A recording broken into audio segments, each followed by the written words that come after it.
Here with Tony O'Shea. We're a few days into the BDO World Championships now. Been plenty of action up on stage. What have you made of it all? Yeah, it's been quality actually. There's some really exciting games, some good comebacks as well. We've seen some big finishing and we've seen a bit of everything really. I think the standard overall has been pretty consistent. We've seen some big averages, you say, but the overall quality has been very good. And in the women's competition as well, obviously Bo Greaves has been one of the headline names. What have you made of her uprising and her form on that stage?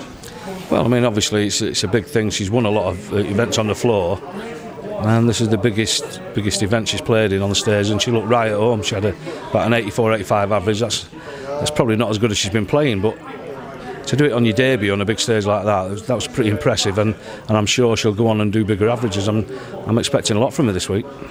With the amount of pressure on her, were you expecting her to quite produce those sort of levels? We know she can do it on the floor, but in the lights with obviously the crowd in the background, it's a little bit different, isn't it?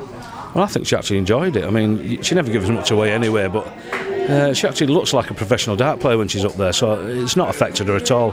And as I say, she's won loads of events. I mean, she won 3 in one weekend, one of the festivals recently, so she knows how to win, and it's how she deals with playing the very top players. I don't think she's played Mercury before. If she ends up playing her, that might be a shock to the system. I don't think she's played her before, but she's beat everybody else.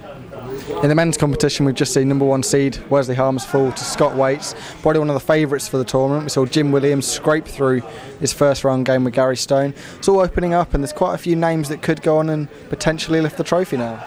Well, we haven't had a shock winner for donkey's years. I mean, obviously Glenn's won 3 on a trot, Martin won a few, Scotty. So the big names have been mopping up recently.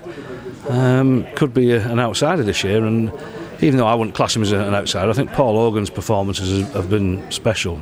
He's been a good player for a long time. Maybe it's time for one of the outsiders. If I had to push for a name for the men's competition, which I'm going to push you for a name, who are you going for, Tony? Well, at the start of the event, again, I'm not a favourite backer, but Jim Williams has been playing superb. He wasn't good in his first round game, but he knows that. But first round, just get through him. I had a fancy for Jim Williams. Again, I tipped 3 players, and it was the 2 Scots, Waits and Mitchell. I think they'll be playing very soon if Big Scott can get through this. But again, Scott Waits, he always seems to save his best for here. He's not actually played that well. He's been a bit lazy. He's just got through again. But there's a knack to that. When he's won his 2 world titles, he's not had to play his best darts. He plays brilliant everywhere else, and obviously twice world champion, he knows how to win. But a bit lazy, but he's just done enough. So again, I'm not a favourite backer, but they're my 3 tips. You're a fast player yourself, as we know, but in the boys' final on Saturday, Keane Barry against Leighton Bennett, 2 extremely fast players. We've already seen Leighton this week, and we've seen Keane over the last few months on the big stage as well. How do you see that one going? Because it's going to be a great spectacle for the crowd, isn't it? Well, blink and you'll miss it, I think. But I think that's what affected Leighton against Big Scott Mitchell there. Scott's a slow thrower, nothing to speed him up. And I think Leighton changed his game a little bit, and it probably affected him a bit. Against Keane Barry, they both throw fast, and it's going to be fast, furious. Everything you like to see. And just one final one from me, Tony. What's on the horizon for yourself in the next few months? What have you got in the plans for 2020?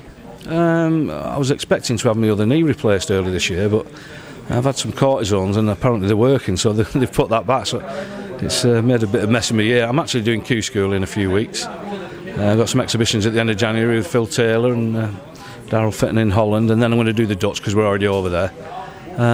Again, after that, I hadn't really made many plans because of my knee, so I don't know. I'll probably play a few events now. I was going to have an easy year, but because of my knee's not as bad as I thought it was. But I've been playing well. I played well over Christmas. Thank you very much, Tony. Cheers for your time.